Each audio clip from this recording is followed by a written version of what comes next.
তাপপ্রবাহে পড়ছে কলকাতা। তাপমাত্রার পারদ ছাড়িয়েছে 41 ডিগ্রির ঘরে। এরই মধ্যে দক্ষিণের 7 জেলায় তাপপ্রবাহের জন্য লাল সতর্কতা জারি করেছে আবহাওয়া দপ্তর। এই জেলাগুলি হলো পূর্ব এবং পশ্চিম মেদিনীপুর, পূর্ব ও পশ্চিম বর্ধমান, বাঁকুড়া, বীরভূম এবং ঝাড়গ্রাম। দক্ষিণের অন্য জেলাগুলিতেও সোমবার থেকে তাপপ্রবাহের জন্য জারি করা হয়েছে কমলা সতর্কতা।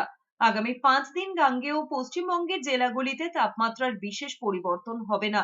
তবে সপ্তাহান্তে আগামী রবিবার অর্থাৎ 5ই মে থেকেই বৃষ্টি শুরু হতে পারে দক্ষিণবঙ্গে, যা চলবে 6 তারিখ পর্যন্ত।